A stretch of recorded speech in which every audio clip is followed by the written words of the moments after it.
Lumilipad ang isip mo, Russell. Kanina pa nagdi-discuss sa JC pero nakatulala ka lang. Sita ng Kuya Amir niya habang kasalukuyan sila nag-iikot sa aviation department. You need to concentrate, Russell. Di biro ang tatanggapin mong posisyon dahil hihiwalay ng local flights sa international flights. You will have your own company. Kahit pa lahat tayo parating ng board, ikaw magiging haligi at magbibigay ng direksyon ng kumpanya. Dagdag ng pinsan na sa JC. I'm sorry I got tied up last night with all the books about law. Kailangan ko rin maipasa ang bar exam dahil gusto ko pa rin maging abogado. You don't want to give up that career, don't you? Tanong ni Amir nang lingunin siya. No, I don't. Bago naman i-offer sa akin ng posisyon bilang COO, nakaplano talaga ako maging isang abogado. Don't change that for me. Okay. Mabilis naman pagsang-ayon ni JC. Hindi kami kokontra sa gusto mo pagdating sa bagay na yan, and we'll wait until you're ready to work full-time as a CEO. Are you sure it was all about books? Baka naman yung sekretary mong dahilan. Pagdududa ni Amir sabay ng pilong ngiti. Di niya kaya magkaila dahil tuwing naroon siya sa opisina, palagi siya nagtatagal sa mesa ni Esmeralda para makipagkwentuhan.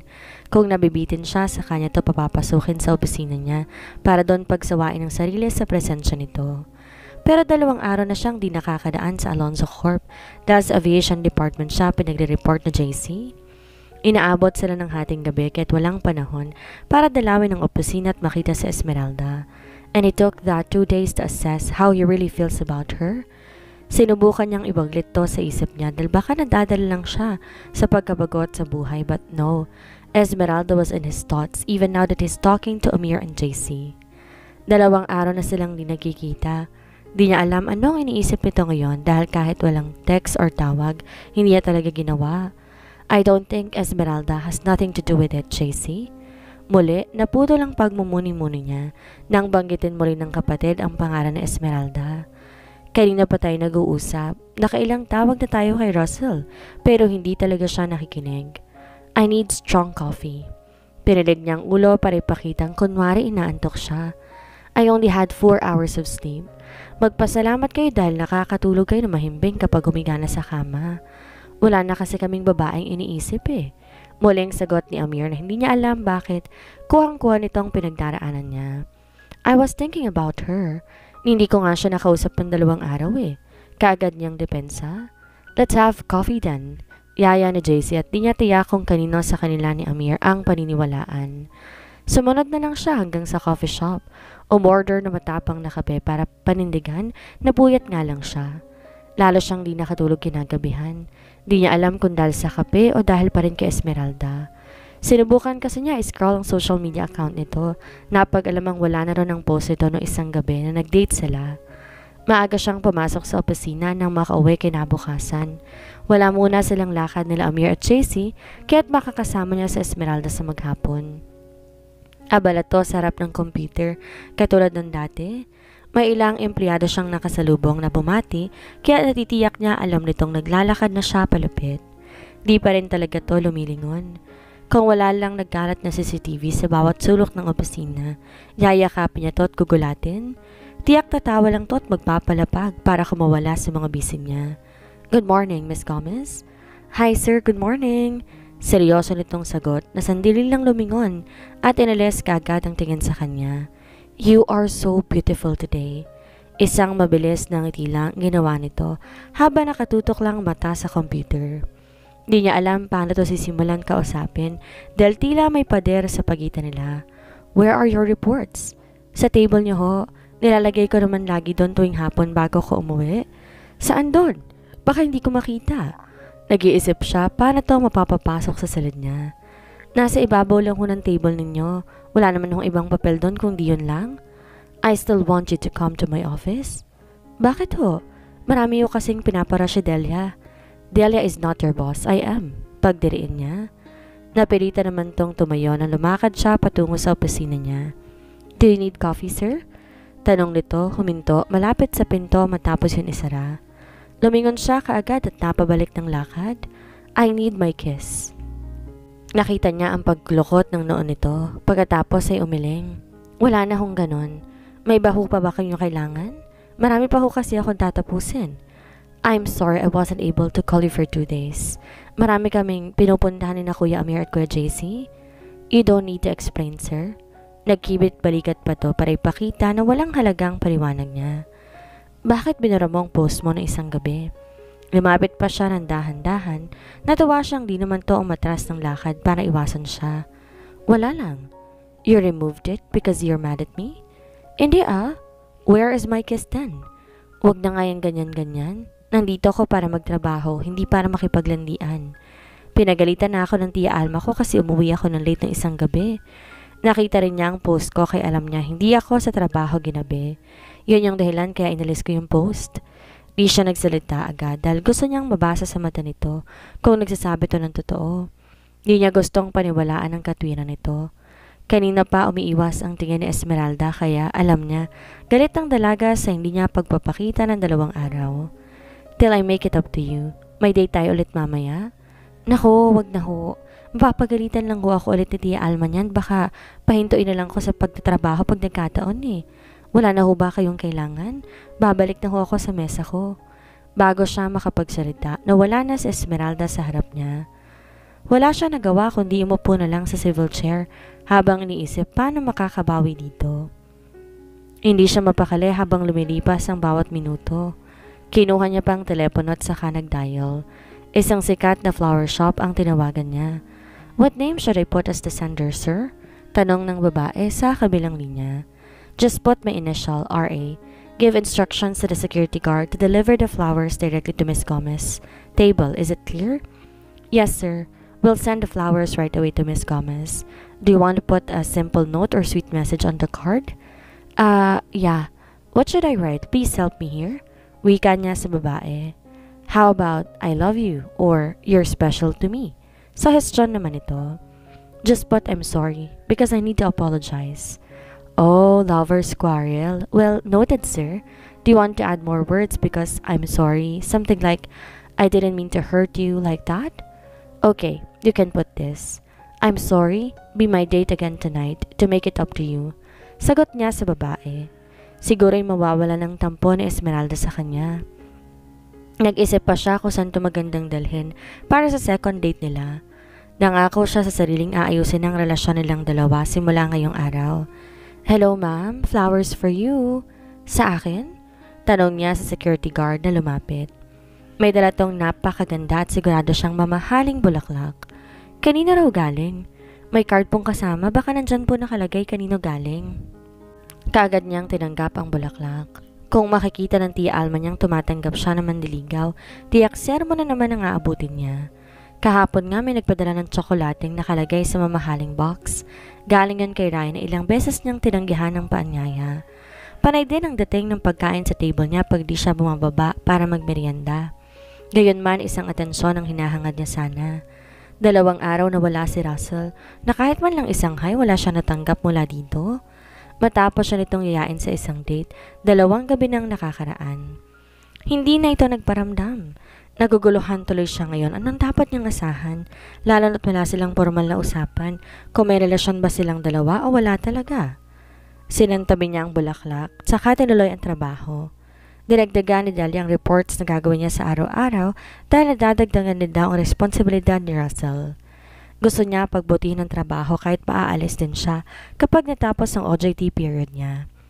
1 oras na siyang nagtitimpa sa computer nang marinig niyang pagtunog ng telepono.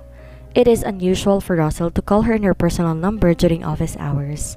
May intercom naman sa mesa niya at madalas lalabas to sa opisina para doon siya kausapin sa pwesto niya. Yes, sir? Naiinis siya kay Russell pero di rin niya matagalan ang pagsusungit. Kaninang di niya to pagbigyan sa isang halik, siya rin naman nagsisi. Nahulog na talaga ang loob niya at mahirap itanggiyon sa sarili. Come to my office, Miss Gomez. In a minute, sir. Coming to my office would only require 10 seconds, Esmeralda. Why do I need to wait till a minute? Patapos na ho yung sales report in less than a minute para maibigay ko na rin ho yung summary. Katwiran niya. Okay, 1 minute. Nabasa mo ba yung card ng bulaklak na dumating sa'yo? Hindi pa ho. Bakit ho niyo alam na may dumating na bulaklak? You didn't bother to read the card? Busy ho ako eh. Open it now. Ha? Bakit? Pwede bang wag ka ng maraming tanong? Sige ho, bubuksan ko ho mamaya pagkatapos ng report ko. Ubos na yung 1 minute ko eh. Binaba niya ang telepono at saka tinuloy ang ginagawa. Patapos na siya sa summary, saka na lang niya kinuha ang card na nakaipit sa bulaklak nang papunta siya ng opisina ni Russell. Nagulat siya na sa supladong amo pala niya galing ang bulaklak. Gusto niya ulit kiligin. Pagbukas niya sa pinto, nasa harap doon na mesa at nakasandal ang pang-upo doon. Marahil naghihintay na sa pagpasok niya. Lock the door. Ikaw ba ang nagpadala ng bulaklak? Nagkunwari siyang seryoso pa rin kahit may kilig na sa mga buto niya. Lock the door. Utos ito ulit na seryoso ang mukha. Bumalik siya sa pinto at nilak ito. I'm sorry daw pero ang sungit naman. Bulong niya ang sinabi pero pinarinig din kay Russell. May iba ba ka bang inaasahang magpapadala sa iyo ng bulaklak? Wala pa rin tong kangiti-ngiti sa labi. Wala naman, pero kahapon kasi nagpapadala ng chocolate si Ryan. Huli na para bawiin ang sinabi dahil nalukot na ang noon ito. Lumitaw na ang guhit doon. Baka naman isipin mo pa, Ryan Abigang initials na nakalagay dyan ha? Galit ang tono nito na ayaw niya tuloy lumapit. Malay ko ba? Pero ba't ka nagsusorry? Because I wasn't able to call you for 2 days. Marami talaga ako inasikaso sa labas. Okay lang ho yun. Marami ka naman ho talagang trabaho. Okay sa'yo kasi nandiyan naman si Ryan, ganun ba? Sarkasiko na itong wika. Siya naman ang naninggit ang mga mata. Bakit may ganyang comment pa? Mag-sorry ka na lang kung magsasorry ka. Ba't kailangan akasahan mo ko ng kung ano-ano? Doon naman umamo ang mukha nito. Sino naghatid sa'yo pa uwi kahapon? Wala, nagtaxi ako. Are you sure? Pwede ba wag ka kasing mawawala dito nang di ka nagdududa? Ngumitito at saka nilagay ang 2 kamay sa dibdib. Ayaw mong wala ako dito sa opisina? Ayoko rin naman pero tinitrain ako ni na Kuya Amir at Kuya JC sa pagpapatakbo ng kumpanya kaya kailangan kong sumama sa kanila. Busy rin ako para lumandi pa sa iba. May iba pa ba kayong kailangan sa akin? Marami rin akong trabaho sa mesa kasi ako na rin na mag-i-input ng sales sa system. Yes, I still need something from you though. Ano ho yun? Hindi to sumagot pero umalis sa pagkakasandal sa mesa at mabagal lumapit sa kanya. Bago pa siya makapagtanong ulit, inangkin na nito ang mga labi niya. It was probably the most scandalous kiss he had ever given. Bukod sa parang nitong hinihigop ang hangin sa lalamunan niya, napahawak siya sa katawan nito. Pakiramdam niya ay mawawalan siya ng panimbang. Naramdaman niya ang kamay ni Russell na lumapat sa likod niya. Tila nahulaan itong pag-aalala niyang ma-out of balance. That is what I need. Bulong nito nang tapusin ang halik. Di pa rin ito inihiwalay ang katawan, kaya't magkayakap pa silang dalawa sa isa't isa. Nakuha mo na. You can let me go now? Tumaas baba ang dibdib niya sa paghahabol ng hininga. Did you really miss me? Tanong nitong hindi pa siya gustong pakawalan. Inipit ito ang buhok niya sa kabilang tenga at saka tumitig. Tila gustong imemorya ang mukha niya. Oo naman. Would you go out on a date with me again tonight? Saan tayo pupunta? Somewhere in Antipolo. Ang layo. Bumitaw siya sa pagkakayakap sa kainayos ang tayo. Di ako papayagan ni Chang. Hindi ka pwedeng sumama? Alam niya gaano kalayo ang Antipolo. Kung magpapaalam siya sa tiya Alma niya, magtatanong to kung sinong kasama niya. Di nito po pwedeng malaman na si Russell ang kinahumalingan niya. Sa sunod na gabi, nakaset pa naman silang umattend na naman ng party kung saan i-display siya sa mayayamang matandang negosyante. Pero di niya pwedeng palagpasin ang pagkakataong makasama si Russell. Kailangan mahulog na ng tuluyan ang loob nito sa kanya. Kapag tumanggi siyang sumama, baka ibang babaeng isama nito. Palagi pang nangungulit ang Vanessa na yun sa amo niya. Sige, magpaalam lang ako na may group project sa school, kaya kailangan ko makitulog sa classmate ko. Do you mean you can come with me? Oo na, lumalayo-layo ka nga sa akin kasi nainis pa rin ako sa 2 araw mong pagkawala dito. Tas wala ka man lang pakiramdam, may number naman ako sa'yo. Narinig niya ang pagtawa nito at tila naaliw pa sa pinakita niya, kunwari na inis. Babawi nga ako, di ba? Anong gusto mong gawin ko para di ka na magalit? Wala, okay na yung bulaklak. Excited din siya sa lakad nila mamaya.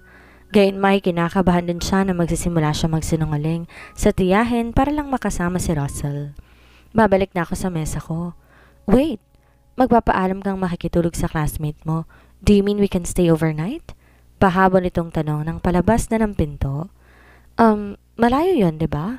Anong oras na tayo makakauwi nun? Probably 2 or 3 a.m.? Madaling araw, bakit ang tagal natin doon? Don't you want to spend time with me a bit longer? Ano naman gagawin natin doon ng ganun katagal? Kung gagawin lang gusto mong malaman, marami, Miss Gomez. Tulad ng, you will find out later. Baka kung ano yan ha? Isang pilong ngiti ang pinakawala nito na tila may kapiluhang iniisip. Ganito palagi kung umiti kaya lalong gumagwapo. Gusto na tuloy malaglag ng underwear niya. Hay nako, Sir Russell. You can call me sir inside the premises. But I want you to remove that when you scream my name later when we reach the top of Alonzo Hotel in Antipolo. Nakangiti nitong wika. Bakit ko naman isisigaw ang pangalan mo? Clueless niyang tanong. Isang mahinang halakak ang pinakawalan na nito. Bumalik ka na nga muna sa mesa mo bago pa kita mapadapa sa mesa kong yan. Looking forward to be with you tonight, Miss Gomez. Wika nito bago siya tuluyan makalabas ng pinto. Nagulat si Russell nang bigla. Pumasok ang mga pinsan niya sa silid alas 4 ng hapon. Katatapos lang niyang kausapin ang daddy niya dahil kinamusta nito ang trabaho niya. After 2 days of working in field, he has 2 days to work in the office. Ganon ang magiging schedule niya hanggang matutunan niya ang pamamalakad sa kumpanya. Anong meron?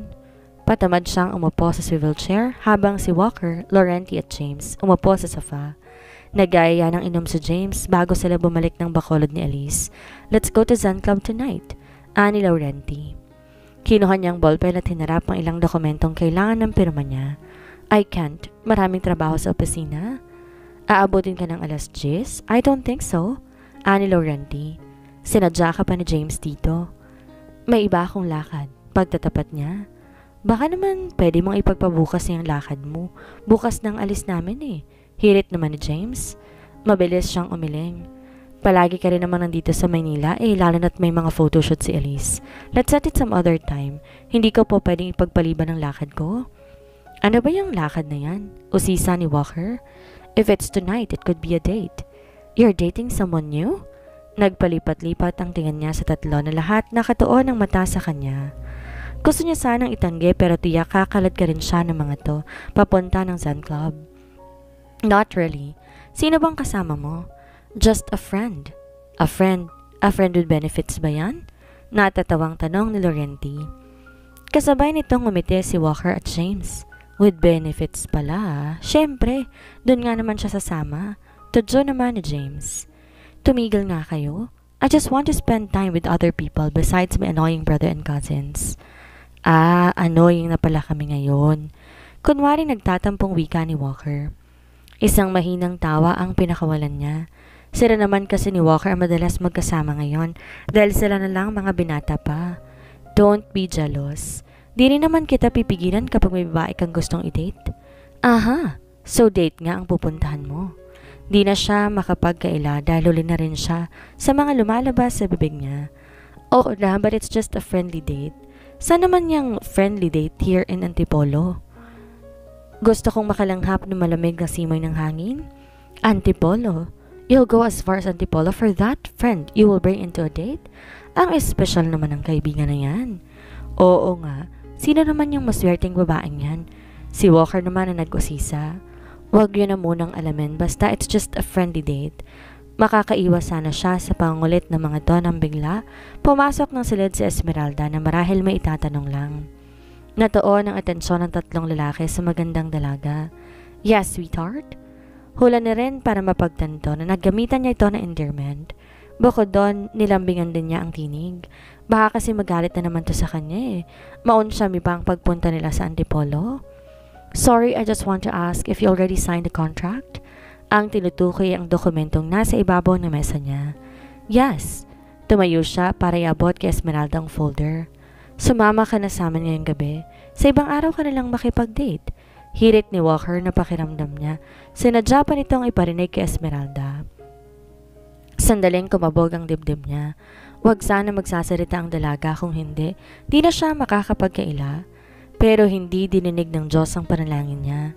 Gusto na sana niyang itaboy si Esmeralda pero nagsalita na ito. May lakad kayo? Pwede naman natin ipostpone yung lakad natin mamaya eh. Halos sabay-sabay nagtawanan ang mga lalaking nasa sofa habang hindi alam kung paano magkakamot ng ulo. You may go now, Esmeralda. Huwag mong pansinin ang 3 barakong kasama ko. Sandali, ba't mo pinapaalis? Ipakilala mo muna kaya kami. So, he's Johnny Walker. Magkakilala na ho tayo, Sir Walker. Matamis na ngumiti si Esmeralda sa pinsan niya na gusto niyang mainis. Akala niya sa kanya lang to ngumingiti na nakakatunaw ng tuhod. Pero ako hindi pa. Though you may always see me around, we haven't formally introduced. I'm Laurenti. It's nice to meet you, Sir Laurenti. And I'm James. Nakasunod naman ang asawa ni Elise. Tapos na ba? Pwede nang lumabas si Esmeralda? Oras ng trabaho at marami siyang kailangan tapusin. Papayagan mo ba si Russell na sumama sa amin sa Zen Club? Sa ibang araw na nga lang tayo uminom. Hindi pa ba kayo nagsasawa sa pagmumukha ko? Pagbibiro niya. Palagi ka naming hindi nakakasama. Kung hindi si Vanessa ang kasama mo, shut up! Ganito talaga sila magbiroan, pero baka hindi sanay si Esmeralda at magselos pa. I-cancel na lang natin ang lakad mamaya. Wika ni Esmeralda. Nagbigay siya ng warning look kay Laurenti. Nagbibiro lang kami, Esmeralda. Actually, kaya nga kami napadaan ngayon kasi hindi makakasama si Russell. Gusto lang siyang makita ni James bago umuwi ng Bacolod. You can leave now, Miss Gomez. We will talk later. Pagtataboy niya sa dalaga na mabilis tumalima. Yun! Tudyo na naman ni Walker na makaba si Esmeralda ng silid. Ang galing ko talagang humuli ng isda. Manang-mana ka sa Kuya Amir at Kuya JC mo. Tirador ng mga sekretarya. Natatawang komento ni Laurenti. Pero ilang taon na ba yun? Parang may gatas pa sa labi Siyempre, si Russell lang bahala sa gatas sa labi ni Esmeralda. Nagtawanan ng tatlo nang wala siyang ginawa kung di ang mapailing. Sigurado siyang di titigil ang tatlong tudyoin siya. Tigilan niyo nga ako? Muntik pang umatras yun sa lakad namin ng dahil sa inyo At talagang i-date mo si Esmeralda? Pagkumpirma ni James. Alam ba ni Dad? Like I've said a while ago, it's just a friendly date. Friendly date or not, let me remind you. Pinagbabawal ni Dad magkaroon ka ng girlfriend ngayon? Payo ni Laurenti? At least not until the new company is established. Gusto nilang di mawala ang focus mo sa trabaho. Parang alam ko na kung bakit sa antipolo mo naisip dalhin ang sekretaryo mo. Baka mahuli ka ni Dad or ni na uncle, no? To Johnny Walker. Mag-ingat ka pa rin dahil kilala ang angka natin. Nagkarat ang paparazzi sa paligid na naghihintay lang sa isang magandang balita. Yon ang nagpapabigat sa loob niya ngayon, higit pa sa posisyong iniaatang sa balikat niya. Pakiramdam niya sinasakal siya, tinatanggalan siya ng kalayaan na gawin ang gusto niya sa buhay. His father personally asked him to set aside personal affairs until his training period is completed. Gusto ko lang naman huminga paminsan-minsan. Di naman siguro masama yun. Di madali ang gusto nilang pagawa sa akin, lalo na't wala yun sa plano ko. Paano pag nalaman ni na Dad? Tanong ni Laurenti. Kailangan nakakaalam. Pag nalaman nila, ibig sabihin isa sa inyo nagsabi. May I request to all of you to keep your mouth shut? Depende. Basta may papangako mo sa amin na hindi makakasira sa Esmeralda sa pangarap namin sa'yo maging CEO. You have my full support. Pangako ni Laurenti. I know what I'm doing, and I'm in control of everything. Don't worry about me. We trust you, brother. We will keep our mouth shut if you keep your zipper shut also. Biro ni Walker na may halong katotohanan. Kailangan niya isa ng zipper niya dahil may obligasyon siya sa pamilya niya. Nang iwan siya ng tatlo, tinawagan niya agad sa Esmeralda. Malapit ng alas 5 ng hapon at excited siyang makasama to ng solo sa lugar na halos walang nakakakilala sa kanya. Kaya niya dadalhin sa Antipolo dahil magandang view doon kapag gabi. At bago rin ang manager ng Alonzo Hotel doon, tiyak na hindi pa naman siya gaanong kilala. Gusto niyang kumilos ng malaya. Sa ngayon kasi nakabantay ang Kuya Amir at Kuya JC niya. Bawat kilos niya dinumero. Lahat dapat naayon sa magiging posisyon niya sa mga susunod na buwan. Prepare table for 2 at the penthouse. Utos niya sa manager na nabilinan niya ring wag ipagsabing darating siya.